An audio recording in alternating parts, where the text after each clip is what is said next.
Και μπαίνουμε στην Μιχαλκύρχε, μία από τις πιο σημαντικές αναγεννησιακές εκκλησίες της Γερμανίας και βρίσκεται στο κέντρο του Μονάχου. Χτίστηκε μεταξύ το 1583 και 1597 από το Βαβαρό δούκα Βίλχεμ τον τέταρτο, ο οποίος ήταν ένθερμος καθολικός και ήθελε να ενισχύσει την αντιμεταρρύθμιση. Είναι αφιερωμένη στον Αρχάγγελο Μιχαήλ, προστάτη του καθολικισμού και των στρατευμάτων. Η πρόσωψή της θυμίζει παλάτι περισσότερο παρά ναό και θεωρείται πρόδρομος του μπαρόκ στη Γερμανία. Διαθέτει τη μεγαλύτερη καμάρα θόλου βόρεια των Άλπαιων, πάνω από 20 μέτρα. Στο υπόγειο υπάρχει κρύπτη που βρίσκονται οι τάφοι πολλών Βαβαρών ηγεμόνων, συμπεριλαμβανομένου και του Λουδοβίκου του δεύτερου της Βαβαρίας, που είναι ο γνωστός τρελός βασιλιάς, ο Παραμυθάς, για τα παραμυθένια κάστρα που είχε φτιάξει. Η είσοδος στην εκκλησία είναι δωρεάν. Η κρύπτη μπορεί να έχει ένα μικρό εισιτήριο, οπότε αν σας ενδιαφέρει είναι γύρω περίπου στα 2 ευρώ και αποτελεί ένα από τα σημαντικότερα ιστορικά και πνευματικά μνημεία στο Μόναχο. Και όσον αφορά το ξεχωριστό που έχει το εσωτερικό της, αυτό που ξεχωρίζει είναι ότι έχει ένα υπέροχο οροφικό τόξο που δεν έχει κολόνες και δημιουργεί αίσθηση ανοιχτότητας και μεγαλοπρέπειας. Είναι αρχιτεκτονικό κατόρθωμα της εποχής του. Επίσης υπάρχει εδώ, όπως σας είπα πριν, ο τάφος του βασιλιά Λουδοβίκου του δεύτερου της Βαβαρίας, που βρίσκεται μέσα στην κρύπτη και πολλοί επισκέπτες πηγαίνουν για να τιμήσουν αυτόν τον ρομαντικό αλλά και τραγικό βασιλιά. Τα περίτεχνα αγάλματα και η πρόσωψη του Ιησού Χριστού στην κύρια αψίδα που δεσπόζουν στο βλέμμα όταν μπαίνεις μέσα, η μυσταγωγική ατμόσφαιρα, το φως πέφτει από τα παράθυρα και φωτίζει το άσπρο και το χρυσό εσωτερικό. Και αν πάτε μέσα στην κρύπτη, δεν έχει εκεί τη δυνατότητα να τραβήξετε φωτογραφίες, όπως είναι πολύ λογικό. Είναι πολύ σημαντικό μέρος της εμπειρίας και περιλαμβάνει και άλλους τάφους μελών της δυναστείας των Βίτελσμπαχ. Αυτή ήταν η Μιχαλκύρχε, η εκκλησία. Ακριβώς απέναντι από την εκκλησία υπάρχει το TK Maxx εμπορικό. Πάμε να ρίξουμε μια ματιά.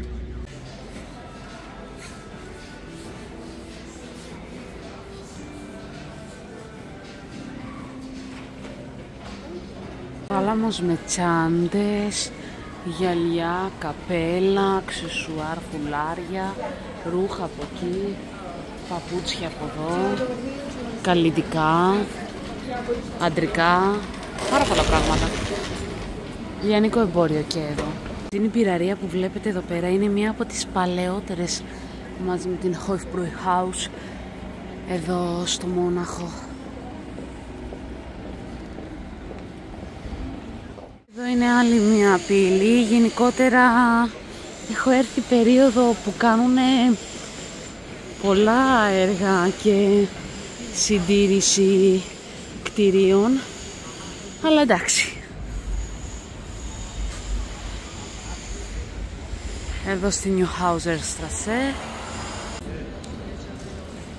Περπατώντας στην Neuhauser Straße φτάνουμε στην Karlstor, την δεύτερη ιστορική πόλη του Μονάχου, η οποία περπατώντας την θα σας οδηγήσει στην Karlsplatz ή Στάχους, όπως ονομάζεται συνήθως από τους ντόπιους, όπου είναι ακόμη μία από τις κεντρικότερες και πιο πολυσύχναστες πλατείες της πόλης.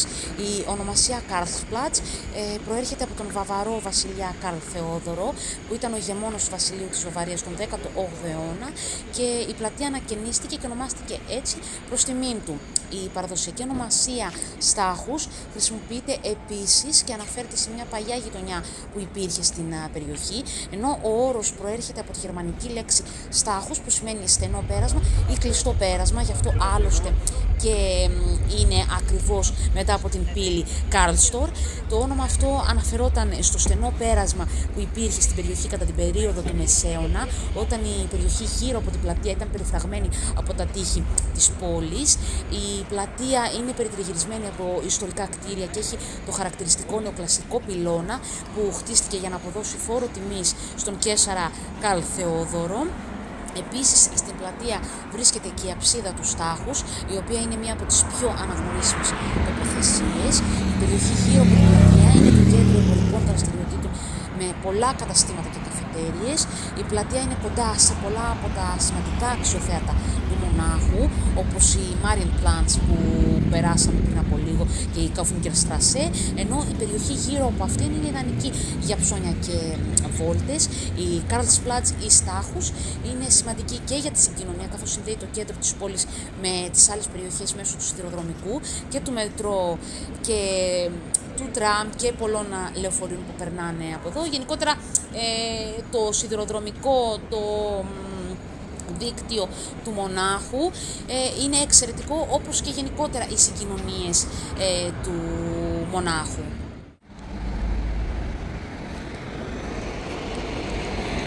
Άλλο ένα εμπορικό πολυκατάστημα, μεγάλο το βλέπω, ελπίζω να είναι λίγο πιο ενδιαφέρον από τα προηγούμενα. Για πάμε μέσα. Εντάξει, είναι ένα πολυκατάστημα, να το πω τώρα, με όλες τις γνωστές ακριβές μάρκες.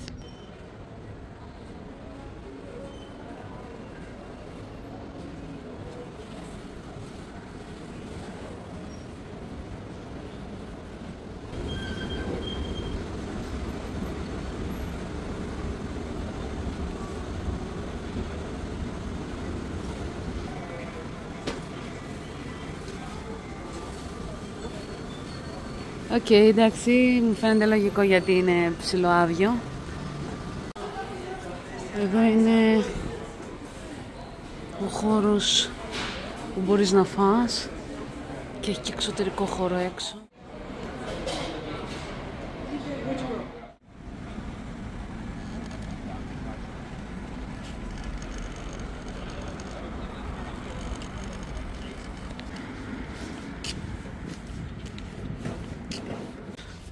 Έχουν μνημείο με φλόγα που δεν σβήνει.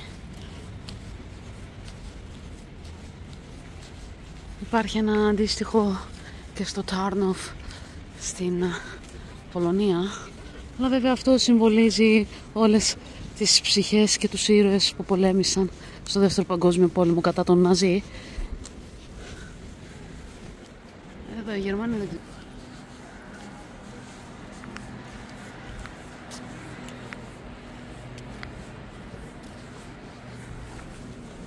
Και αυτή είναι η Odeonsplatz, η οποία είναι ακόμη μία από τις κεντρικότερες και πιο σημαντικές πλατείες στο Μόναχο και βρίσκεται κοντά στο ιστορικό κέντρο της πόλης. Συγκεκριμένα βρίσκεται πίσω από την Marienplatz και την Frauenkirche.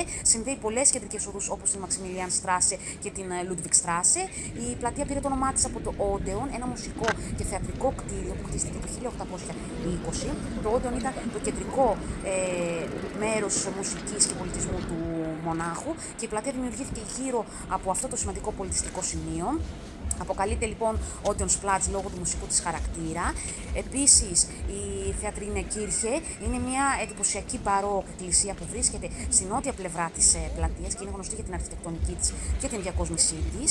Και στην ανατολική πλευρά της πλατείας βρίσκεται και η Feldherrnhalle, ένα μνημείο που τιμά τους στρατηγούς της Βαβαρίας και το μνημείο είναι γνωστό για την εντυπωσιακή του αρχιτεκτονική και την ιστορική του σημασία. Επίσης, είναι η πλατεία και το μνημείο του Λουδοβίκου του Δεύτερου και η επιγραφή στην πλατεία είναι αφιερωμένα σε αυτόν τον βασιλιά της Βαβαρίας που συνδέεται στενά με το Μόναχο. Η πλατεία έχει σημαντική αρχιτεκτονική κληρονομιά και γύρω της βρίσκονται επιβλητικά κτίρια. Επίσης, στην πλατεία συνδυάζονται στοιχεία μπαρόκ και κλασικισμού και η Feldherrnhalle με την επιβλητική της πρόσωψη είναι εντυπωσιακή. Επίσης, το 1923 η Odeonsplatz υπήρξε το σκηνικό μιας αποτυχημένης απόπειρας πραξικοπήματος από τον Αδόλφο Χίτλερ, γνωστό ως πραξικόπημα της πυραρίας, όπου είχα αναφέρει και σε κάποιο απόσπασμα στο επεισόδιο του Νταχάου. Όποιος δεν το έχει δει και τον ενδιαφέρει μπορεί να μπει στο κανάλι μου στο YouTube και να δει το επεισόδιο με το στρατόπεδο συγκέντρωσης του Νταχάου και όλες τις πληροφορίες που αναφέρω σε αυτό το επεισόδιο. Είναι ένα διαφορετικό επεισόδιο, όπως καταλαβαίνετε, από οποιοδήποτε άλλο. Η Odeonsplatz λοιπόν είναι ένα από τα πιο δημοφιλή μέρη για τους επισκέπτες, με πολλά καφέ και καταστήματα γύρω της και εδώ. Έχει και πολιτιστική ζωντάνια, καθώς είναι δημοφιλής για εκδηλώσεις και συναυλίες. Στις γύρω περιοχές βρίσκονται και θέατρα, γκαλερί και πολιτιστικοί χώροι. Είναι επίσης σημαντικός κοινωνιακός κόμβος, με το U-Bahn, το μετρό, να περνά από την πλατεία και την κοντινή στάση των τραμ και των λεωφορείων. Οπότε και εδώ, αν βρείτε να μείνετε, θα είναι πάρα πολύ βολικά. Αλλά είναι ακόμη ένα μέρος για να εξερευνήσετε και να απολαύσετε. Και αυτή είναι η Feldherrnhalle, όπου είναι ακόμη ένα μνημείο που βρίσκεται στην πλατεία Odeonsplatz στο Μόναχο και δημιουργήθηκε για να τιμήσει τους στρατηγούς της Βαβαρίας και τις στρατιωτικές νίκες τους. Χτίστηκε το 1841 από τον αρχιτέκτονα Giovanni Antonio Viscardi και επηρεασμένη από τη Loggia Dell'Anzi στην Φλωρεντία, με χαρακτηριστικά αναγεννησιακής αρχιτεκτονικής. Το μνημείο που αποτελείται από 3 μεγάλες αψίδες και έχει μεγαλοπρεπή στήλες, περιλαμβάνει αγάλματα στρατηγών, μεταξύ των οποίων και του Johann Ludwig von Soiden και άλλων αξιωματικών. Επίσης, η Feldherrnhalle συνδέεται με την ιστορία του Αδόλφου Χίτλερ, καθώς το 1923, κατά τη διάρκεια του πραξικοπήματος της πυραρίας, οι υποστηρικτές του Χίτλερ που επιχείρησαν να καταλάβουν την περιοχή γύρω από την Feldherrnhalle, υπήρξαν συγκρούσεις με την αστυνομία. Στη διάρκεια αυτών των γεγονότων, 5 από τους υποστηρικτές του Χίτλερ και 3 αστυνομικοί είχαν σκοτωθεί. Μετά το γεγονός αυτό, η Feldherrnhalle έγινε σύμβολο για το ναζιστικό καθεστώς και η περιοχή γύρω από αυτήν θεωρείται ιστορικός τόπος για τους Ναζί. Σήμερα η Feldherrnhalle είναι ένα δημοφιλές τουριστικό αξιοθέατο και ένα ακόμη σημαντικό σημείο της ιστορίας του Μονάχου. Η Θεατίνη Κίρχε ή αλλιώς Σεντ Καζετάν είναι μία από τις πιο εμβληματικές και εντυπωσιακές εκκλησίες του Μονάχου. Προσωπικά θεωρώ ότι είναι η πιο όμορφη μετά από το Peterskirchen και χτίστηκε μεταξύ του 1663 και 1690 με εντολή του εκλέκτορα Φερντινάντ Μαρία της Βαβαρίας και της συζύγου του Ενριέτ Αδελαΐδ της Σαβοίας, και ο λόγος ήταν η γέννηση του πολυπόθητου διαδόχου του πρίγκιπα Μαξ Εμμανουήλ το 1662, όπου η εκκλησία αφιερώθηκε στον Άγιο Καζετάν, τον προστάτη Άγιο του τάγματος των Θεατίνων, και παραχωρήθηκε σε μοναχούς του τάγματος αυτού. Χτίστηκε σε ιταλικό μπαρόκ στυλ, εμπνευσμένη από τον Άγιο Ανδρέα στην Ρώμη, το Σεντ Ανδρέα ντελα Βάλε, και η κίτρινη πρόσωψη και ο εντυπωσιακός τρούλος ύψους 71 μέτρων την καθιστούν αναγνωρίσιμη στο τοπίο του μονάχου και φαίνεται ακόμα και από την Marienplatz, είτε είστε μέσα στην πλατεία, είτε ανεβείτε πάνω στο Peterskirchen Tower. Το εσωτερικό είναι εντυπωσιακά λευκό, γεμάτο λεπτομέρειες, ανάγλυφα αγάλματα και ροκοκό και μπαρόκ ύφος. Φιλοξενεί τάφους μελών της βαβαρικής οικογένειας των Wittelsbach και η πρόσωψη ολοκληρώθηκε γύρω στο 1768 από τον αρχιτέκτονα Φρανσουά Δε Σιβλιέ τον νεότερο. Η Θεατίνη Κίρχε είναι σήμερα ένα ενεργό καθολικό συγκρότημα και αποτελεί αξιοθέατο για την αρχιτεκτονική της, την ιστορική της σημασία και την ήρεμη πνευματική της ατμόσφαιρα. Βρίσκεται δίπλα στην Odeonsplatz, στην καρδιά του ιστορικού κέντρου του Μονάχου, και είναι απαραίτητη η επίσκεψή σας μέσα στο ναό.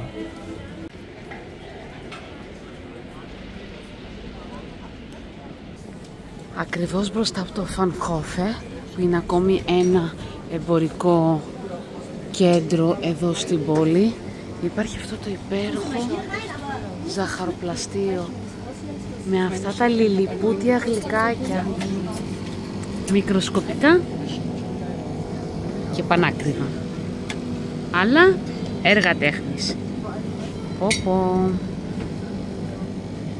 Να αγοράσω κανένα. Πολύ ωραία. Σιντερέλα, τιραμισού.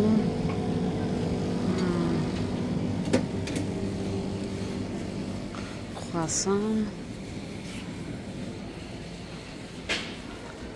Μακαρόν.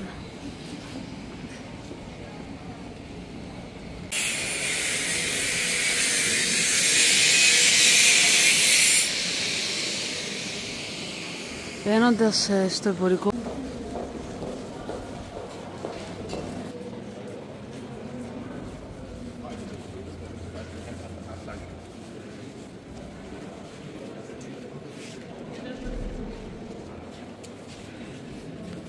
εντάξει, λίγο περίεργο κι αυτό. Από εκεί βγαίνεις, από εκεί πάλι βγαίνεις. Από εδώ που οδηγεί θα δούμε τώρα.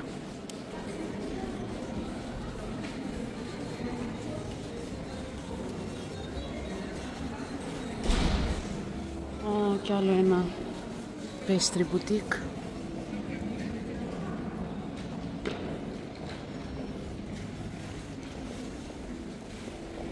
Και εδώ έχει και μια μικρή beer garden. Ακριβώς μπροστά. Θα ήταν πολύ ωραίο αν δεν γίνονταν έργα. Α, παραδοσιακές φορεσιές.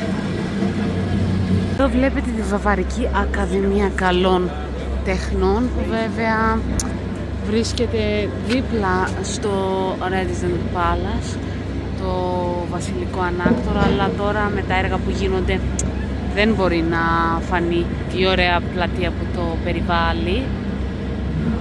Ο δρόμος που βλέπετε εδώ πέρα είναι ο Maximilian Straße, που θεωρείται ο πιο ακριβώς δρόμος του Μονάχου, γιατί όπως καταλαβαίνετε έχει όλες τις μάρκες και τα μεγάλα brands σε μαγαζί, και την Ladurée, γνωστή γαλλική εταιρεία με μακαρόν. Θεωρούνται τα καλύτερα μακαρόν στον κόσμο από αυτό το γαλλικό πατησέρι. Και βγήκαμε σε αυτήν την όμορφη πλατεΐτσα. Εκεί άλλη μια πύλη. Είναι εδώ η μικρή πλατεΐτσα, η Platz. Είναι ουσιαστικά η πλατεία έξω από την Hofbräuhaus, την πασίγνωστη πυραρία του Μονάχου. Την παλαιότερη πυραρία της πόλης.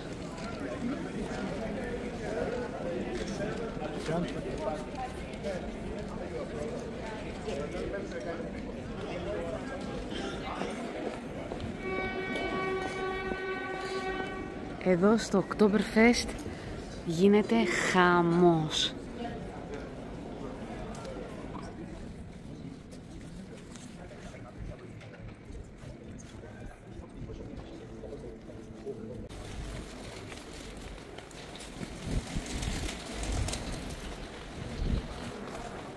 Σε ένα πάρα πολύ ωραίο και μεγάλο και γνωστό εδώ πέρα delicatessen του Μονάχου, που από τη μια μεριά είναι εστιατόριο για να κάτσεις να φας, fine dining, και από την άλλη είναι delicatessen που μπορείς να αγοράσεις διάφορα προϊόντα.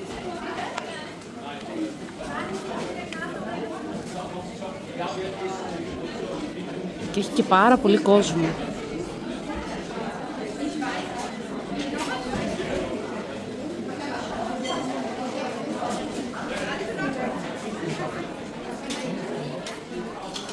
Εδώ σοκολάτες. Όπου πως μυρίζει σοκολάτα, το κακάο.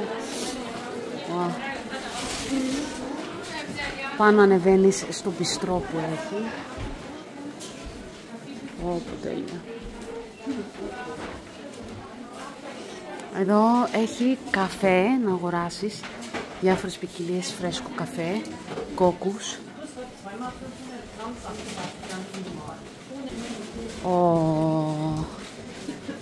Αμάν. Paris Brest.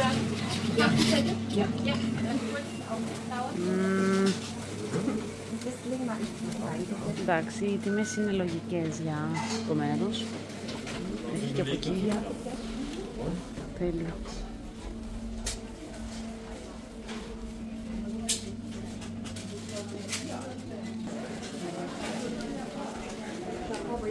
Όπο, αυτά είναι με γλάσο, Α, σταφιδόψωμα. Κατά κάποια έννοια. Τέλεια, κάτσε μην τα ρίξεις τώρα. Εδώ έχει διάφορες ποικιλίες κρασιών.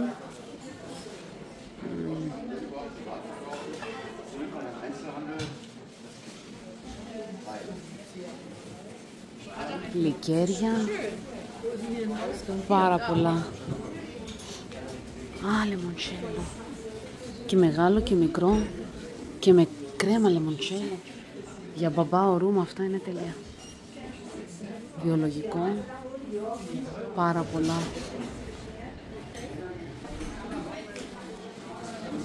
Δείτε ουρά εδώ για τον καφέ.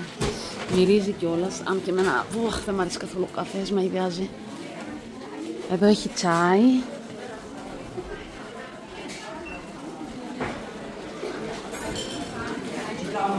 Εδώ έχει παστά ψάρια και διάφορες ποικιλίες με βάση τα θαλασσινά.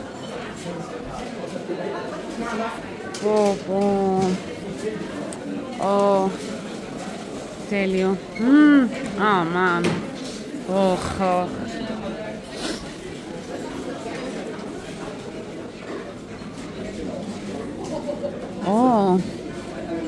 Μεστακός.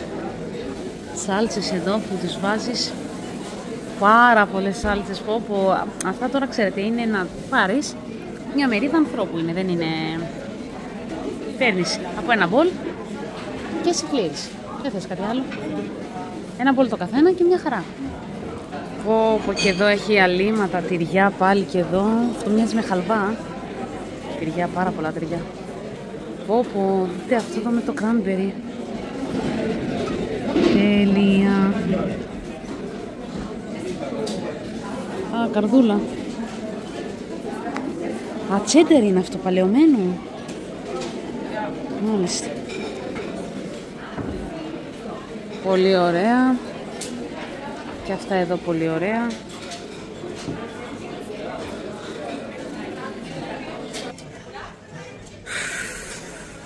Είναι το εστιατόριο.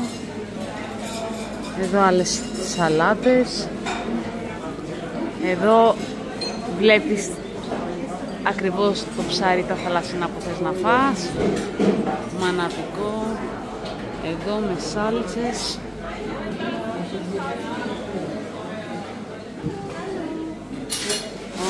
Εδώ έχει άλλα. Πιο...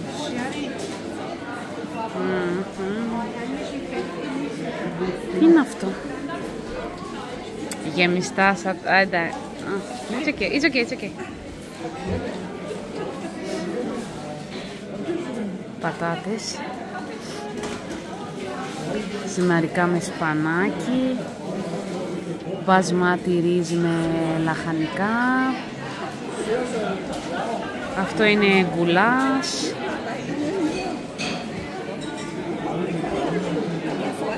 Αυτά εκεί μοιάζουν με αυτά τα κεφτεδάκια λαχανικού, να το πω έτσι, που είχα συναντήσει στην Τυφλίδα, αλλά εμένα, παρότι είμαι χορτοφάγος, δεν μου άρεσαν καθόλου, ήταν απέσια.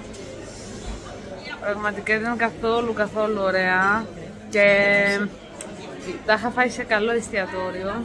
Αλλά εντάξει, γούστα είναι αυτά. Εμένα εντύπωση μου έκανε, αλλά ήταν πολύ δουλειά.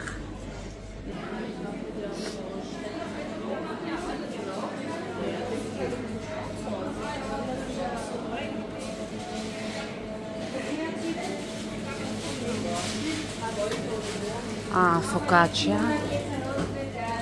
Χορό είναι αυτό. 6 ευρώ. 6 ευρώ. Ήμαρτο.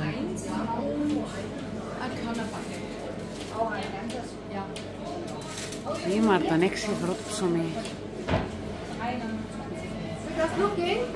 Yes. Άλλο ένα ιστορικό σημείο εδώ στο Μόναχο, η πύλη Ιζάρτορ με τον πύργο της, που βέβαια και εδώ γίνονται έργα και δεν ξέρω γιατί τα έχω βάλει έτσι, δηλαδή αυτά τα πώς λέγονται, αφίσες είναι περιττά, δηλαδή χαλάνε όλη την εικόνα. Τέλος πάντων, μοιάζω και σαν ο πύργος με την πύλη δεν μπορεί να φανεί και πολύ αξιοπρόσεκτο, αλλά είναι ακόμη μία πύλη εδώ στο Μόναχο μεσαιωνική που έχει διατηρηθεί.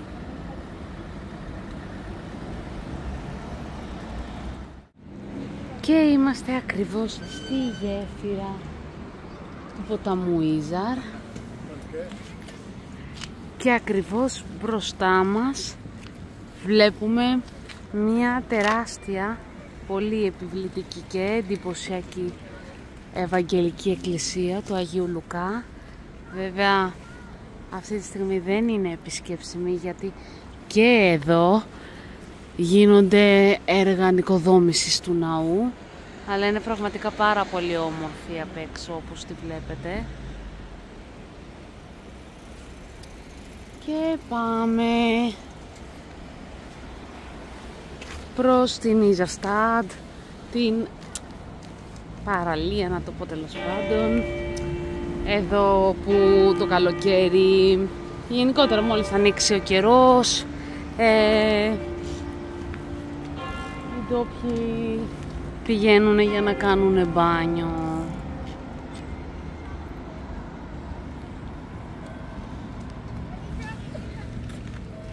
Είναι η γέφυρα όπου μπορείς να απολαύσεις από ψηλά τη θέα. Και εδώ η Ιζερστάρτ. Βέβαια, αν ζείτε σε νησιωτική χώρα σαν την Ελλάδα,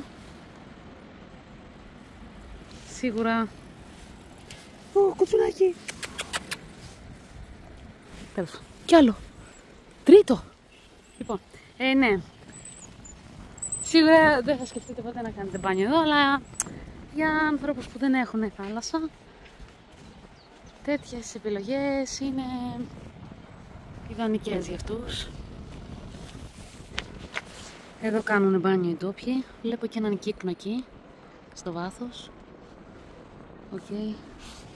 Κάποιοι έχουν έρθει σαν να τους έχει αφήσει η ζωή. Και άλλος κύκνος εκεί. Ωραία. Είναι μεγάλο σαν έκταση το μέρος και από τη μια πλευρά και από την άλλη. Υπάρχουν κάποιοι που κάνανε και μπάνιο. Ναι, εντάξει. Για βόλτα και για θέα καλά είναι. Όχι για μπάνιο, δηλαδή εδώ είναι αυτά που ξεβράζει ο ποταμός εκεί.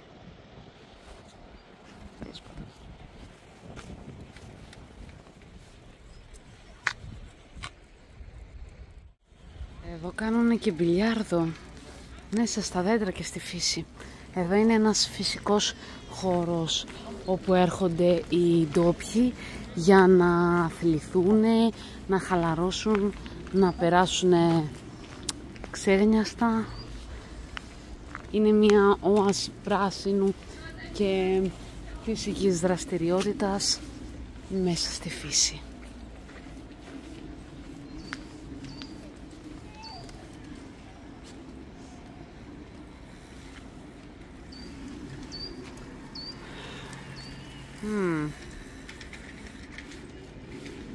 Λοιπόν, πάμε. Άλλο ένα όμορφο κτίριο εδώ στο Μόναχο που είναι και αυτό υποκατασκευή.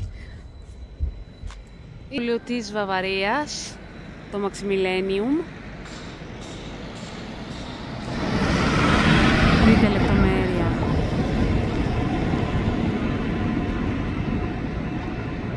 Αλλά και αυτό είναι κάτω από έργα.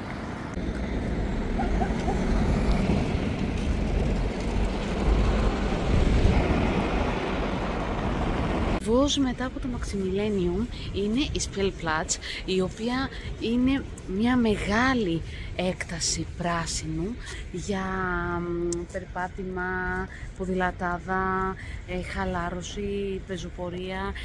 Γενικότερα είναι ένας μεγάλος χώρος αναψυχής, δεν είναι ένα απλό πάρκο. Πραγματικά, αν έχετε το χρόνο, περάστε μια βόλτα να χαλαρώσετε ή να νοικιάσετε κάποιο ποδήλατο και να κάνετε βόλτα εδώ στο βάθος. Αν δείτε, έχει και σαν καταράχτης, καθώς από την πίεση που έρχονται τα νερά του ποταμού στο κανάλι δημιουργούν έτσι αυτό το είδος.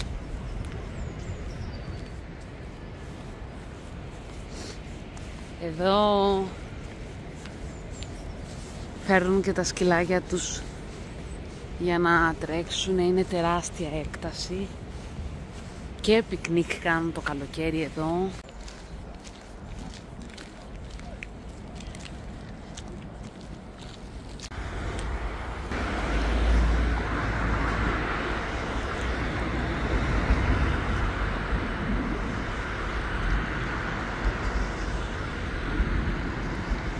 Έχει πολλές αρχαιοελληνικές και ρωμαϊκές επιρροές, σαφώς. Γενικότερα αυτό το κομμάτι του μονάχου είναι ιδανικό για αναψυχή. Έχει πολλά μονοπάτια πεζοπορίας και εδώ είναι άλλο ένα άγαλμα. Από εκεί είναι ο άντρας, από εδώ είναι η γυναίκα. Πέρα έχει και πάρα πολλά ποδήλατα που κάνει ο κόσμος και δεν χαμπαριάζει, δεν λογαριάζει αν είσαι από δίπλα, αν περπατάς.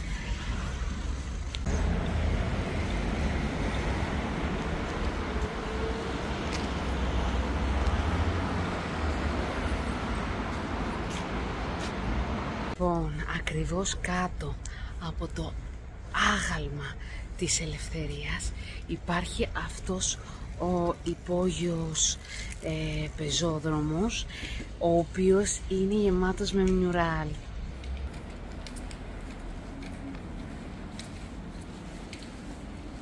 Τι όμορφες ζωγραφιές.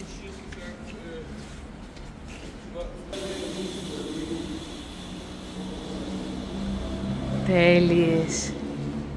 Wow.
Α, αυτός είναι από την ταινία το Soul.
Μια καινούρια μέρα ξεκινάει και αυτή είναι στη Βαβαρική Ύπαιθρο και το Neuschwanstein κάστρο που θα δούμε από κοντά. Τώρα απλά το χαζεύουμε από μακριά, περιτριγυρισμένο από το αλπικό τοπίο της Βαβαρίας.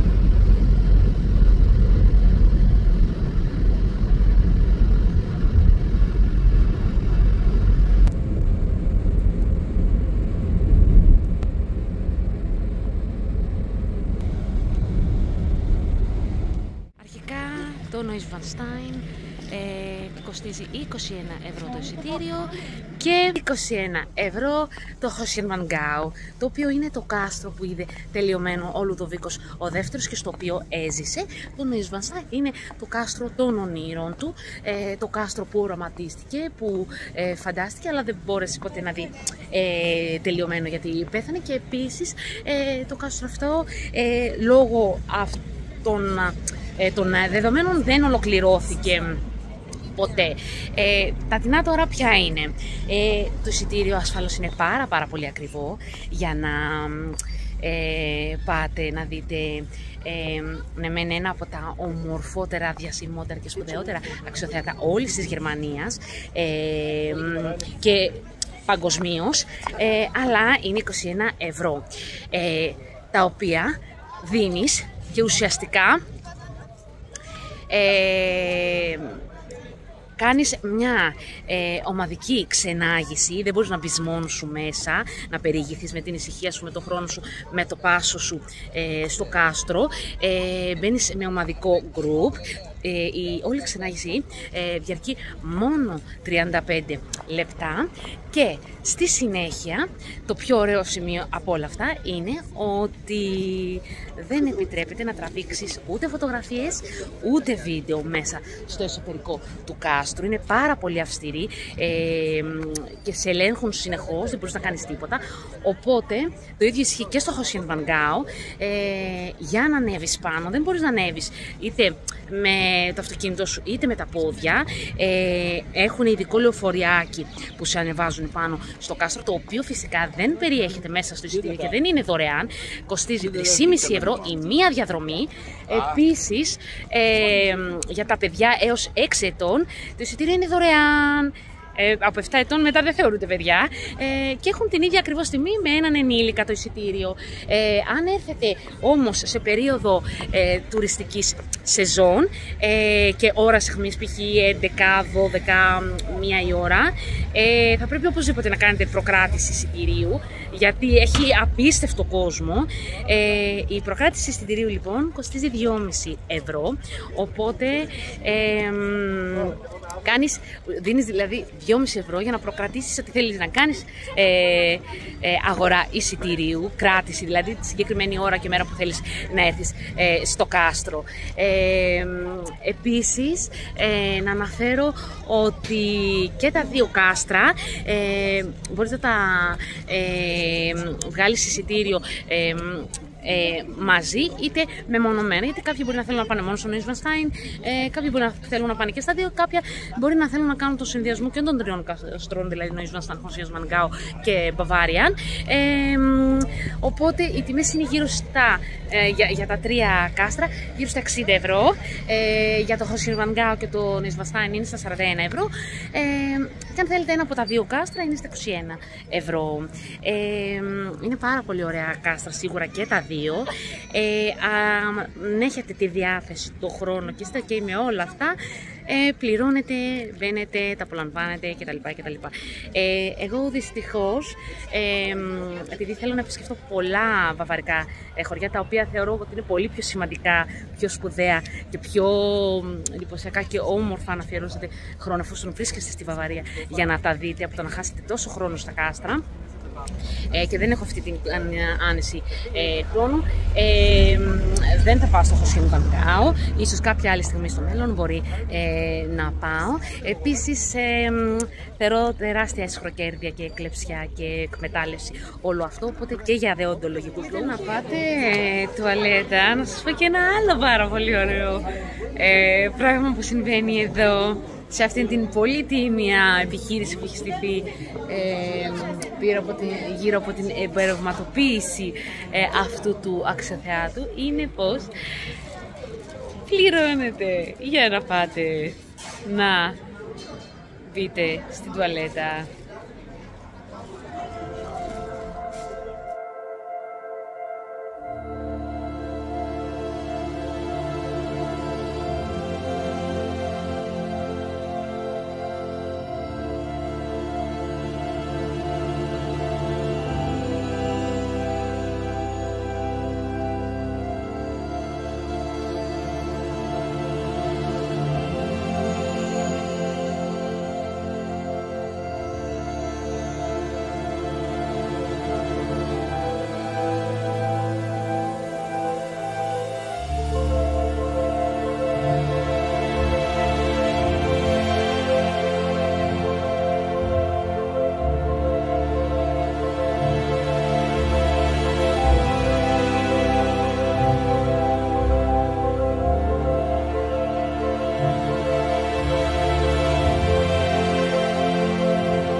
πιο εντυπωσιακή και πιο μεγάλη εκκλησία εδώ του χωριού.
Και μπαίνουμε σε μια συγκλονιστική εκκλησία, την εκκλησία Βιεσκύρχε, η οποία βρίσκεται λίγα χιλιόμετρα έξω από το Στενγκάρντεν, δηλαδή ένα μεγάλο χωριό της Βαβαρίας, η Βιεσκύρχε, που ανήκει στο κατάλογο μνημείων παγκόσμιας κληρονομιάς της UNESCO, είναι μία από τις πιο όμορφες ροκοκό εκκλησίες της Ευρώπης και κατατάχθηκε στην UNESCO το 1983.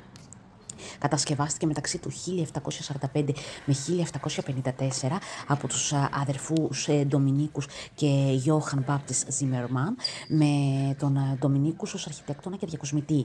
Το 1738 μια αγρότισσα από τη γύρω περιοχή ισχυρίστηκε ότι είδε δάκρυα να τρέχουν από τα μάτια ενός μικρού ξύλινου αγάλματος του Χριστού. Ο Χριστός του μαστιγώματος συγκεκριμένα ήταν το άγαλμα, το οποίο φυλασσόταν σε έναν στάβλο. Το γεγονός θεωρήθηκε θαύμα και άρχισαν να καταφθάνουν πολύ πιστοί. Για να στεγάσει το άγαλμα και να φιλοξενήσει τους προσκυνητές, ξεκίνησε η κατασκευή της Βιεσκύρχε και αυτό έγινε στο λιβάδι που περιβάλλεται η εκκλησία από αυτή την περιοχή, που στα βαβαρικά σημαίνει λιβάδι και προφέρεται βιές. Η εκκλησία θεωρείται κορυφαίο δείγμα ροκοκό αρχιτεκτονικής στη Γερμανία, με εντυπωσιακές τοιχογραφίες, επιχρυσώσεις και περίτεχνη διακόσμηση που δημιουργούν μια μοναδική αίσθηση φωτός και πνευματικότητας, και είναι πραγματικά μια πολύ ωραία στάση έξω από το γραφικό και ήσυχο αυτό αγροτικό τοπίο η εκκλησία, και αξίζει σίγουρα να κάνετε μία παράκαμψη στο δρόμο σας καθώς γυρνάτε ή πηγαίνετε στο Neuschwanstein για να τη δείτε από κοντά.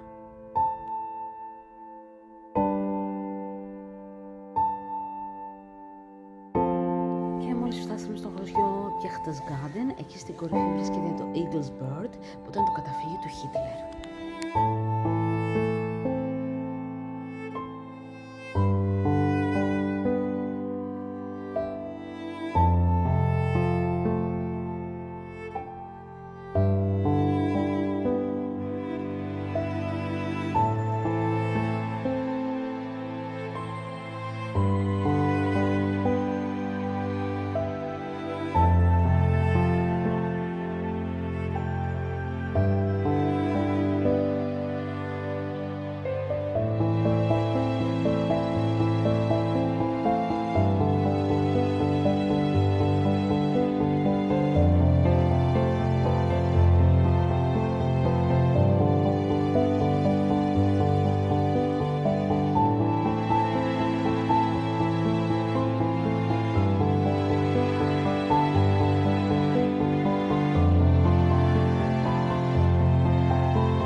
Guten Morgen από το Μόναχο το βραχερό. Frauenkirche, που είναι ανακαινισμένη εκκλησία με 2 πύργους και βομβαρδίστηκε το 1945 και είναι γνωστή για την θρυλική πατηματισιά του Σατανά. Η εκκλησία είναι ακόμη ένα αναγνωρίσιμο σύμβολο του μονάχου που βρίσκεται στην καρδιά της πόλης. Χτίστηκε μεταξύ 1468 και 1488 και είναι ένας ναός που καθαγιάστηκε το 1494 και χρειάστηκαν 20 χρόνια για να ολοκληρωθεί. Είναι χτισμένη από κόκκινα τούβλα σε γοτθικό ρυθμό, ενώ εσωτερικά εντυπωσιάζουν οι 22 πυλώνες της. Ο ναός είναι αφιερωμένος στην Παναγία, γι' αυτό άλλωστε και λέγεται Frauenkirche, που σημαίνει εκκλησία της γυναίκας. Είναι φτιαγμένη σε γοτθικό στυλ και διακρίνεται για τους 2 μεγάλους πύργους της που αποτελούν χαρακτηριστικό της πόλης. Συγκεκριμένα οι 2 πύργοι έχουν ύψος 99 μέτρα και είναι από τα ψηλότερα κτίσματα στην πόλη. Μετά από το σύγχρονο κτίριο του τηλεφωνικού κέντρου που βρίσκεται στο Olympia Park, το οποίο θα το δείτε στο δεύτερο μέρος της περιήγησής μου στο Μόναχο. Συγκεκριμένα για τους 2 πύργους είχε γίνει στο παρελθόν δημοψήφισμα ώστε να μην χτίζονται κτίρια άνω των 99 μέτρων στην πόλη. Η Frauenkirche είναι φτιαγμένη σε γοτθικό στυλ. Επίσης, υπήρξε καθεδρικός ναός του Μονάχου στο παρελθόν και παραμένει μέχρι και σήμερα η έδρα του Αρχιεπισκόπου. Οι πύργοι της συνολικά 320 μέτρα προσφέρουν πανοραμική θέα στο Μόναχο και τα βουνά της Βαβαρίας και παρότι η είσοδος στην εκκλησία είναι δωρεάν για τους επισκέπτες και εδώ ο πύργος της που είναι ανοιχτός και επισκέψιμος έχει είσοδο που κοστίζει περίπου 7 ευρώ για τους ενήλικες και 5 ευρώ για φοιτητές, παιδιά και μειωμένες κατηγορίες. Θεωρώ όμως ότι την καλύτερη πανοραμική θέα, όπως θα το δείτε και από το βίντεο, θα την έχετε από το νέο δημαρχείο, στο Glockenspiel, τον πύργο του ρολογιού. Αν όμως παρόλα αυτά θέλετε να ανέβετε και στην Frauenkirche, τόσο κοστίζει το εισιτήριο. Είναι ένα εξαιρετικό μέρος για να θαυμάσετε την αρχιτεκτονική και την ιστορία του μονάχου, καθώς και να απολαύσεις τη θέα από τον πύργο της για όσους θέλουν να ανέβουν και εδώ. Είναι ακόμη ένα δείγμα της συγκλονιστικής λεπτομέρειας των εκκλησιαστικών οικοδομημάτων αυτής της πόλης. Όσον αφορά τώρα την ιστορία της πατούσας του Τρισκατάρατου, σχετίζεται με έναν από τους πιο γνωστούς μύθους που περιβάλλουν την Frauenkirche στο Μόναχο και ειδικότερα με την είσοδο της εκκλησίας. Σύμφωνα με το θρύλο, στην είσοδο της εκκλησίας υπάρχει μια μεγάλη μαυρισμένη πατούσα στο δάπεδο, η οποία λέγεται ότι ανήκει στον πονηρό. Ο μύθος λέει ότι όταν αυτός είδε την εκκλησία να χτίζεται, πήγε στην περιοχή για να προσπαθήσει να εμποδίσει την κατασκευή της. Όταν μπήκε στο κτίριο, ο πονηρός κοίταξε με περιφρόνηση το εσωτερικό και παρατήρησε ότι δεν υπήρχαν παράθυρα, προκαλώντας του έντονη δυσαρέσκεια. Αυτό τον έκανε τόσο έξαλλο που ο πονηρός αποφάσισε να πατήσει με το πόδι του το πάτωμα της εκκλησίας για να αφήσει το σημάδι του. Κατά την αναχώρησή του, ωστόσο, αφήνει την βαριά αποτύπωση της πατούσας του στο δάπεδο του ναού, που λέγεται ότι ήταν μια κατάρα γνωστή ως η πατούσα του Τρισκατάρατου ή του διαβόλου. Αυτός ο θρύλος είναι δημοφιλής μεταξύ των ντόπιων και των επισκεπτών και αποτελεί μέρος της μυθολογίας που περιβάλλει την εκκλησία. Ωστόσο, η πραγματικότητα είναι ότι αυτή η πατούσα στο δάπεδο είναι πιθανότατα το αποτέλεσμα της φθοράς του χρόνου και των επισκεπτών που περνούσαν από εκεί, ενώ ο θρύλος έχει εξελιχθεί με την πάροδο των ετών. Η ιστορία αποτελεί ένα παράδειγμα της γερμανικής λαϊκής παράδοσης που συνδυάζεται τη θρησκεία με την φαντασία και έχει περάσει από γενιά σε γενιά.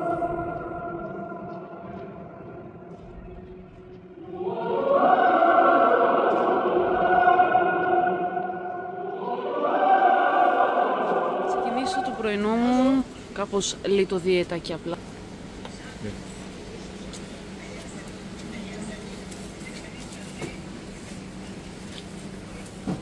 Eisbergwelle για να δούμε το show με τους επίδοξους σέρφερ. Βέβαια, επειδή τώρα βρέχει και έχω έρθει και πάρα πολύ νωρίς, ευτυχώς δεν έχει πολύ κόσμο, αλλά δεν έχει και πολλούς σέρφερ.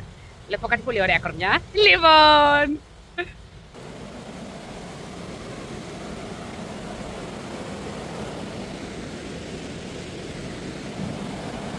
Ο Inglischer Garten είναι ένας τεράστιος αγγλικός κήπος, μια τεράστια έκταση κατά πράσινου πάρκου που πραγματικά αξίζει πάρα πολύ, ανέφερε το χρόνο του, σωματική δύναμη και φυσικά τη θέληση να το γυρίσετε όλο, να το κάνετε. Θα σας πάρει αρκετή ώρα, είτε το γυρίσετε με τα πόδια, είτε νοικιάζετε σκάφη το ποδήλατο, αλλά πραγματικά είναι πάρα πολύ όμορφα μέρη μέσα το Inglisgarten και θα αξίζει κάθε λεπτό που θα περάσετε εκεί. Πρώτα θα χαλαρώσετε, θα απολαύσετε την ατμόσφαιρα. Πολλοί άνθρωποι εκεί κάνουν πίκνικ, ξαπλώνουν στο γρασίδι και αράζουν, ειδικά όταν γίνεται το Thawing Fest ή το Oktoberfest. Θα δείτε και πολλούς γυμνούς, όπου από την θέρμη κάποια της πολλής πύρας ξεκινούνται για να απελευθερωθούν, για να δροσιστούν, ξαπλώνουν στο γρασίδι, για να ξενερθήσουν, για να κοιμηθούν για λίγο, ώστε να μπορέσουν να συνεχίσουν το πιωτό. Είναι πάρα πολύ ωραίος κήπος, αξίζει να τον επισκεφτείτε και σίγουρα ερχόμενοι στο Inglisgarten, για μένα πρώτη στάση και για όλους εσάς που θέλετε να το επισκεφτείτε, απαραίτητη είναι το Eisbachwelle, που είναι μια τεχνητή κυματομορφή στον ποταμό Eisbach, εδώ στο Μόναχο, η οποία έχει γίνει διάσημη για σερφ που χρησιμοποιούν για να κάνουν σερφινγκ στην πόλη. Η Eisbachwelle είχε δημιουργηθεί το 1972, όταν οι τοπικοί σερφερ ανακάλυψαν ότι μπορούσαν να δημιουργήσουν ένα σταθερό κύμα στον ποταμό εδώ στο Inglisgarten, και είναι ένα σταθερό κύμα που σχηματίζεται από την κατεύθυνση του νερού και την τοποθεσία στο ποτάμι. Το κύμα επιτρέπει στους σερφερ να σερφάρουν σε σταθερό σημείο χωρίς να μετακινούνται. Επίσης, το Eisbachwelle είναι ένα από τα πιο γνωστά urban surfing spots εδώ στο Μόναχο, αλλά και παγκοσμίως. Και ειδικά τα καλοκαίρια θα δεις πολλούς σερφερ από όλο τον κόσμο να το δοκιμάζουν. Οπότε το surfing στην Eisbachwelle είναι αρκετά δημοφιλές και πραγματοποιείται καθ' όλη τη διάρκεια του χρόνου. Αν και περισσότεροι σερφερ έρχονται το καλοκαίρι, όπως καταλαβαίνετε, λόγω του καιρού. Οι επισκέπτες μπορούν να παρακολουθήσουν ή να προσπαθήσουν να σερφάρουν στο σταθερό κύμα του ποταμού. Είναι ένα από τα πιο ιδιαίτερα και αστικά σπορ στην καρδιά του Μονάχου. Προσφέρουν μια μοναδική εμπειρία, αλλά για κάποιον αρχάριο δεν είναι τόσο καλή επιλογή, γιατί είναι επικίνδυνο. Για έναν όμως expert surfer, το νερό και η έντασή του είναι εξαιρετικό.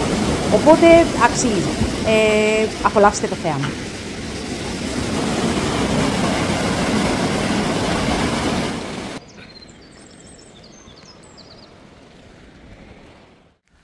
Αυτά είναι χήνες. Κάποιες χήνες, δεν ξέρω τη διαφορά. Α, και τι τρώνε γρασίδι.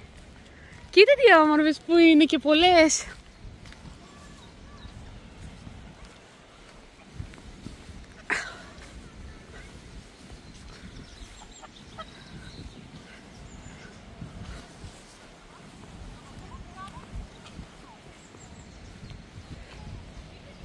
Βρήκα έναν Έλληνα και πιάσαμε κουβέντα.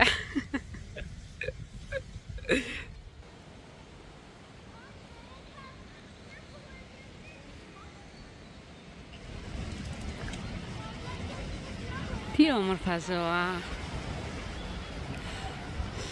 Κάθε είδος έχει την ομορφιά του. Τα ζώα είναι φίλοι μας. Θα πρέπει να τα αγαπάμε και να τα σεβόμαστε, αλλά δυστυχώς αυτό είναι κάτι που δεν αισθανίζεται πολλοί κόσμος. Γι' αυτό είμαστε αυτοί που είμαστε. Συμφωνείτε ότι είναι ένα πραγματικά πάρα πολύ ωραίο μέρος για να έρθετε για τρέξιμο, για περπάτημα, για ρομαντική πειρατζάδα, για χαλάρωση, δηλαδή μια οάση μέσα στην πόλη. Όπως σας έδειξα το τεράστιο φυσικό πάρκο, το Spiegelplatz στον ποταμό Isar, έτσι και εδώ το Inglisgarten είναι άλλη μια οάση πράσινου, όπου σας κάνει να ξεφεύγετε από το κέντρο της πόλης και από το vibes ότι βρίσκεστε στο Μόναχο. Είναι πραγματικά ένα πάρα πολύ ωραίο μέρος. Αν έρθετε είναι σίγουρη στάση, μην το παραλείψετε. Εδώ βλέπουμε και τους κατάλευκους κύκνους που ζουν εδώ πέρα. Πάμε να τους δούμε και από κοντά. Εδώ που βλέπετε είναι μωρά. Δείτε ένα μωράκι. Αχ, τώρα μαθαίνει να πλατσουρίσει. Ω, εκεί έχει ψάρι. Καλά, ζουνε ψάρια σε αυτή τη λίμνη. Μπράβο. Αχ, Απίστευτο αυτό το πορτοκαλοκόκκινο. Τι όμορφο. Αχ, κάνουν βουτιές. Κοίτα. Τι ωραία.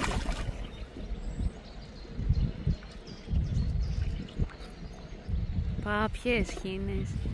Και εκεί ο κύκνος ο μεγάλος. Τι όμορφα.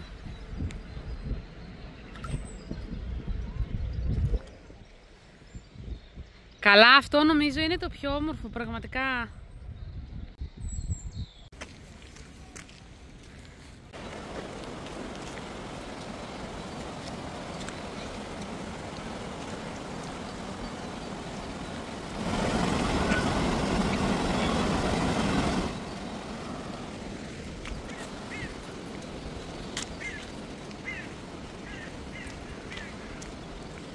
Κατευθύνομαι προς τον μονόπτερο και στα προσεχής πλάνα που θα δείτε θα απολαύσετε απέραντο πράσινο και φύση.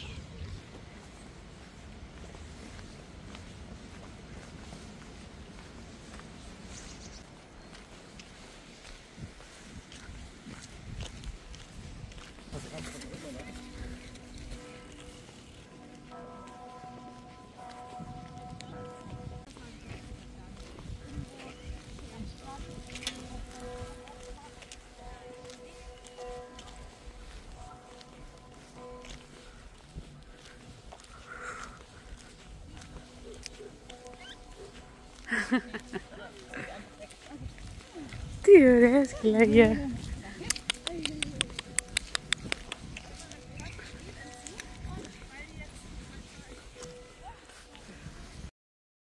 Ένα από τα πιο γνωστά συνεπώς σημεία εδώ στο Anglican Garden είναι ο Μονόπτερος, που είναι ένας μικρός ναός που βρίσκεται εδώ σε αυτόν τον λόφο, προσφέροντας εκπληκτική θέα στον κήπο και την πόλη. Είχε κατασκευαστεί και αυτό από τον Leo von Klenz το 1836 και είναι νεοκλασικού στυλ. Έχει τον κύκλο με τις κολόνες και τον ανοιχτό το θόλο χωρίς τοίχους. Δημιουργεί έτσι δηλαδή την αίσθηση της απλότητας και της αρμονίας με το τοπίο. Δημιουργήθηκε εξ αρχής για να προσφέρει μια ειρηνική τοποθεσία, για να απολαμβάνει κάποιος την θέα του κήπου και της γύρω περιοχής και συχνά για να χρησιμοποιείται για φωτογραφίες λόγω της μοναδικής του θέσης και αρχιτεκτονικής.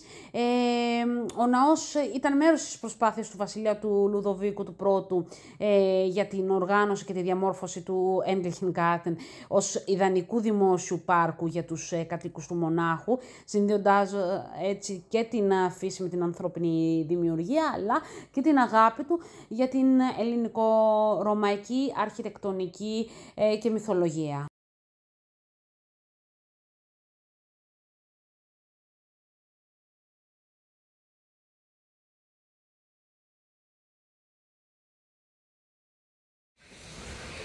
Θεωρώ πως είναι το πιο όμορφο, το πιο ιδιαίτερο και το πιο εντυπωσιακό sightseeing spot εδώ στο Anglican Garden.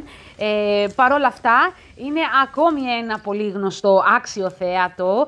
Είναι πραγματικά πάρα πολύ όμορφο. Για μένα είναι πολύ πιο όμορφο η Κινέζικη Παγόδα από τον Μονόπτερο, αλλά εντάξει, αυτά γούστα είναι. Είναι πραγματικά πάρα πολύ ωραία να έρθετε να κάτσετε εδώ και να απολαύσετε και την θέα πάνω στην παγόδα, αλλά και από κάτω, θαυμάζοντας αυτό το αξιοθέατο. Έχει λίγο περίεργη ακουστική, λέγεται Chinesis Turm και είναι ένα από τα πιο αναγνωρίσιμα σημεία του πάρκου και αυτό.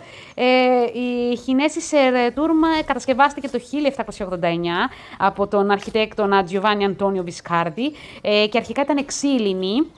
τον πύργο σχεδιάστηκε με βάση την παραδοσιακή κινέζικη αρχιτεκτονική και η κατασκευή του εμπνεύστηκε από τις κινέζικες παγόδες που υπήρχαν στην Ασία. Ήταν ένα μέρος αρχικά όπου οι επισκέπτες μπορούσαν να απολαύσουν τις εξαιρετικές εικόνες από το πάρκο, δηλαδή την θέα, καθώς και να απολαύσουν μουσική και εκδηλώσεις. Αλλά μετά από αρκετές καταστροφές και ανακατασκευές, η τωρινή δομή αποκαταστάθηκε πλήρως το 2001. Έχει 25 μέτρα ύψους και 5 ορόφους, με τον τελευταίο να φιλοξενεί μια σκηνή για ζωντανή μουσική. Υπάρχει επίσης κινέζικο καφενείο στο κάτω μέρος του πύργου, όπου μπορείς να απολαύσεις παραδοσιακά κινέζικα τσάγια και σνακ, και εννοείται πώς θα πάω. Είναι αυτή η ξεχωριστή δομή πολύ δημοφιλή στους ντόπιους και στους τουρίστες και προσφέρει μια όμορφη και ήρεμη ατμόσφαιρα για να απολαύσει ο κάθε επισκεπτής τον ελεύθερο χρόνο του και την χαλάρωση του εδώ στο πάρκο. Οπότε, ερχόμενοι στο English Garden, σίγουρα αξίζει την επισκεψή σας. Το Chinesischer Turm. Αυτά.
Ακριβώς γύρω στα 5 λεπτά με το αυτοκίνητο ή γύρω στα 10 λεπτά μετά από τη από το Olympia Park βρίσκεται το μουσείο της Benver, όπου στεγάζεται σε δύο μεγάλα εντυπωσιακά εμβληματικά κτίρια. Το ένα έχει δωρεάν είσοδο και είναι όλα τα σύγχρονα και μοντέρνα και τελευταία μοντέλα της στα αυτοκίνητα και στις μηχανές, και το άλλο κτίριο που είναι και το μεγαλύτερο και θέλεις γύρω στις 2 ώρες για να το γυρίσεις, είναι με τα συλλεκτικά, τα παλιά, τα εποχιακά τα αυτοκίνητα. Το εισιτήριο είναι 10 ευρώ. Αν αγαπάτε πάρα πολύ τα αυτοκίνητα και σας αρέσουν να μάθετε για την εξέλιξη, για τις μηχανές, για όλα αυτά που χρησιμοποιήθηκαν για να τα φτιάξουν κτλ. Και φυσικά έχετε και το χρόνο, μπορείτε να πάτε να το επισκεφτείτε. Εγώ δεν έχω το χρόνο να το δω, αλλά εντάξει, δεν ψήνουμε και ιδιαίτερα. Αλλά σίγουρα για κάποιον που θέλει να μάθει την ιστορία αυτής της παγκοσμίου φήμης τεράστιας εταιρείας αυτοκινήτων, σίγουρα, και τους αρέσουν τα αυτοκίνητα, σίγουρα είναι μια πολύ καλή επιλογή για να προσθέσετε στο πρόγραμμά σας. Απλά στην περιήγησή σας να ξέρετε ότι επειδή είναι πάρα πολύ μεγάλος ο χώρος, θα χρειαστείτε 2 ώρες τουλάχιστον για να το γυρίσετε. Το πάρκινγκ εδώ πέρα είναι 8 ευρώ. Και επίσης οι περισσότερες ετικέτες, επιγραφές, πινακίδες από τα αυτοκίνητα είναι στα γερμανικά, οπότε αν δεν ξέρετε γερμανικά, λίγο δύσκολο να καταλάβετε τι λέει, αλλά παρόλα αυτά σίγουρα αν θέλετε να κάνετε μια επίσκεψη εκεί, σίγουρα να πάτε, είναι κάτι διαφορετικό, οπότε βάλτε το στο πρόγραμμά σας. Είναι δίπλα στο Olympia Park. Επίσης το Olympia Park είναι γύρω στο 4ο με το αμάξι, στο παλάτι Nymphenburg, ένα από τα ωραιότερα παλάτια εδώ στο Μόναχο, και έχει και αυτό γύρω στα 17 με 20 ευρώ, αλλά τουλάχιστον σε αυτό η κήπη είναι δωρεάν και για να περιγυρείς μέσα δεν χρειάζεσαι ξενάγη. Εσύ μπορείς και μόνος σου, με το κόστος σου, και φυσικά μπορείς να βγάλεις φωτογραφίες και βίντεο. Εκεί είναι ο πύργος ελέγχου τηλεπικοινωνιών και είναι από τα ψηλότερα κτίρια εδώ στο Μόναχο, από τα σύγχρονα κτίρια, καθώς σύμφωνα με το δημοψήφισμα που είχε γίνει την εποχή του Λουδοβίκου, όπως σας είχα πει, που είχε ορίσει να μην χτιστεί μεγαλύτερο κτίριο μετά από τον καθεδρικό ναό, τον Frauenkirche, στα 99 μέτρα. Στη σημερινή εποχή έχουν προφανώς δημιουργηθεί πολλά σύγχρονα κτίρια εδώ στο Μόναχο που έχουν ξεπεράσει φυσικά αυτά τα μέτρα, και ένα από τα ψηλότερα κτίρια, αν όχι το ψηλότερο, είναι αυτός εδώ ο πύργος. Πήδα! Κι άλλο ένα μωράκι εδώ.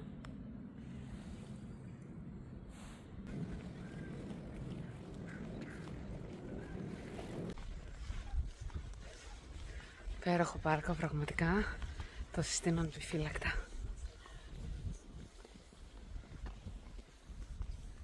Άλλη μια στάση που μπορείτε να κάνετε στο ταξίδι σας, εμένα προσωπικά δεν με πολύ ενδιαφέρει, αλλά το γνωρίζω, οπότε μπορώ να σας το πω, είναι να πάτε στο μουσείο της Bayern, που είναι μια από τις γνωστότερες και βασικότερες γερμανικές ποδοσφαιρικές ομάδες, να μάθετε την ιστορία της, να δείτε συλλεκτικά αντικείμενα και πολλά άλλα, και φυσικά στο γήπεδο αρένα, άλλο ένα μέρος δηλαδή που αν είστε πολύ ποδοσφαιρόφιλοι μπορείτε να αφιερώσετε λίγο χρόνο και να πάτε να το δείτε.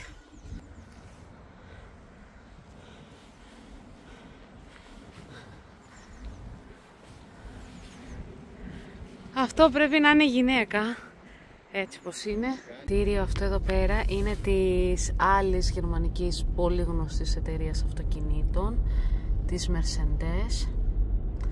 Εδώ δεν έχει βέβαια το μεγάλο εκθεσιακό χώρο που έχει η BMW, αλλά και εδώ μπορείτε να δείτε πολλά μοντέλα.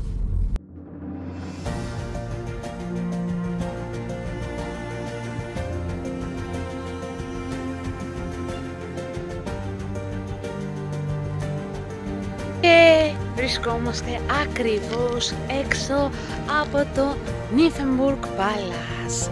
Και εδώ ο υπέροχος αυτός βασιλικός κήπος που εκτείνεται σε δύο μεριές και είναι τεράστιος, με όλη αυτήν την τεράστια υπέροχη λίμνη με τις πάπιες που ζουν σε αυτήν. Το παλάτι είναι πάρα πολύ μεγάλο και να το δούμε.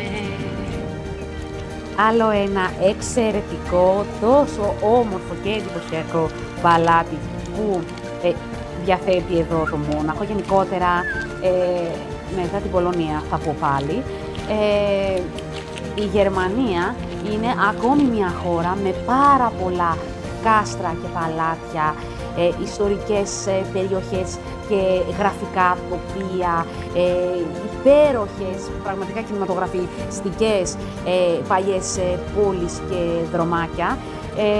Εντάξει, λατρεύω τα παλάτια και τα κάστρα. Σίγουρα ερχόμενοι στο Μόναχο πρέπει να επισκεφτείτε το παλάτι Nymphenburg, το οποίο αναλόγως από πού θα έρθετε μπορεί η διαδρομή να είναι μισή ώρα, με τα μέσα έως και μία, ενώ με το αυτοκίνητο, αν είστε από την Άστατ Λέχελ, όπως μένω εγώ, Με το αυτοκίνητο είναι 1 τέταρτο, με τις συγκοινωνίες είναι μισή ώρα. Είναι έξω από το Μόναχο, δεν είναι πάρα πολύ μακριά και ας ακούγεται μακριά, είναι σίγουρη στάση στο ταξίδι σας. Είναι από τα πιο σημαντικά και εντυπωσιακά παλάτια του Μονάχου. Πάρα πολύ ωραίο σίγουρα και από την πρώτη πλευρά που είναι ακριβώς μπροστά στη λίμνη, αλλά και από εδώ πέρα που έχει το άλλο κομμάτι που συνεχίζει και είναι αυτή η κήπη υπερποιημένη. Αρκετά φιλόδοξα τα σχέδια του Λουδοβίκου, δεν μπορώ να πω.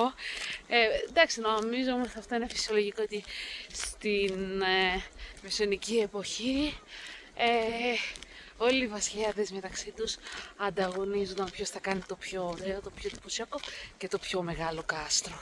Εσείς θα παρατηρήσετε μέσα στους κήπους ότι υπάρχουν εδώ τα οποία είναι φωλιές για όλες αυτές εδώ τις πάπιες και τις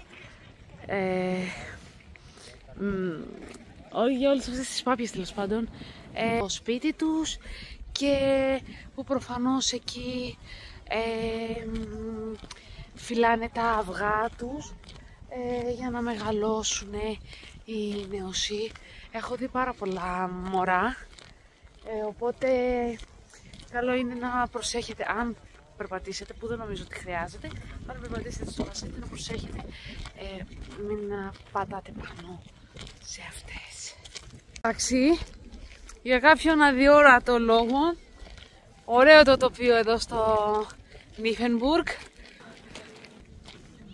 Η γόρδαλα δεν ξέρω τι ρόλο βαρά.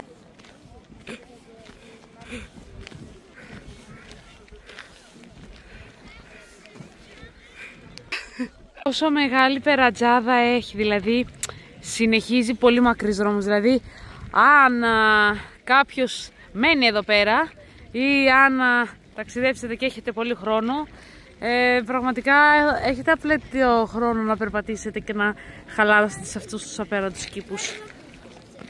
Έχει και είναι άδεια η πλατεία πρώτη φορά και δεν έχει ούτε φορτηγά. Εδώ είναι η Kaufenstraße που συνεχίζεται με την Meschhauser και αυτή είναι η εντυπωσιακή εκκλησία που σας είχα δείξει πιο πριν. Εδώ το παλιό δημαρχείο πάλι. Όλη η Marienplatz στα πόδια σας. Βροχερή, αλλά γυαλιστερή και άδεια. Γενικά την περίοδο που έχω έρθει γίνονται πάρα πολλά έργα συντήρησης και ανακατασκευής και πολλά αξιοθέατα, όπως θα είδατε και στο σύνολο του βίντεο μου, έχουν αυτό το μοτίβο, οπότε χαλάει λίγο τις φωτογραφίες, αλλά δεν πειράζει. Η γενική ιδέα είναι πόσο όμορφα είναι τα κτίρια, πόσο όμορφο είναι όλο το vibes. Πραγματικά είναι ένα ταξίδι ακριβό, δεν θα σας κοροϊδέψω. Είναι η τρίτη μεγαλύτερη πόλη της Γερμανίας και μία από τις ακριβότερες, οπότε αν αποφασίσετε να έρθετε στο Μόναχο, σίγουρα να υπολογίσετε ένα καλό budget, γιατί μπορεί να βρείτε φτηνά αεροπορικά, αλλά η διαμονή, το φαγητό, οι δραστηριότητες, τα μουσεία, όλα είναι αρκετά ακριβά τα πάντα. Επίσης, αν θέλετε να μείνετε στο κέντρο, όπως έμεινα εγώ, εδώ δηλαδή στο Old Town, στην Altstadtlächel, αν δεν κλείσετε ξενοδοχείο καλό, λίγο δύσκολο να βρείτε Airbnb, δεν έχει Airbnb εδώ στο κέντρο. Τα ξενοδοχεία είναι κατά βάση αυτά που υπάρχουν εδώ στην παλιά πόλη και είστε κοντά σε όλα. Airbnb όχι τόσο καλά και ποιοτικά θα βρείτε από την Ludwigsstadt ή την Maxvorstadt και πιο μακριά, πιο παραμεθόρια. Θέλει καλό ψάξιμο, θέλει καλό budget, όμως πραγματικά θα σας εντυπωσιάσει και σίγουρα μην κλείσετε για 2-3 μέρες, γιατί το Μόναχο είναι πάρα πολύ μεγάλο, θέλετε χρόνο για να το εξερευνήσετε με την ησυχία σας, όμορφα, ήρεμα και καλά, και φυσικά θα είναι κρίμα να έρθετε ως εδώ και να μην έχετε στη διάθεσή σας μια μέρα να επισκεφτείτε το Neuschwanstein και το Hessisches Wangau και άλλα από πολλά κάστρα που έχει, και φυσικά να μην εξερευνήσετε τη Βαβαρία, καθώς είναι η πρωτεύουσα της Βαβαρίας στο Μόναχο και δεν γίνεται να έρθετε στο Μόναχο και να μην κάνετε έστω μια μονοήμερη εκδρομή σε κάποια από τα χωριά, τα οποία είναι πάρα πολλά και τα οποία θα σας δείξω σε ένα επόμενο βίντεο κάποια άλλη στιγμή. Επίσης, αν θέλετε να δείτε το Oktoberfest, αυτό γίνεται τέλη Σεπτεμβρίου με αρχές Οκτωβρίου, οπότε αν θέλετε να ζήσετε αυτό το γεγονός, φροντίστε να κλείσετε από νωρίς εισιτήρια και ξενοδοχεία για να πετύχετε καλύτερες τιμές. Βέβαια υπάρχει και το αδερφάκι του Oktoberfest, να το πω έτσι, είναι πιο μικρό, είναι το Frühling Fest, το οποίο γίνεται από τέλη Απριλίου μέχρι αρχές Μαΐου.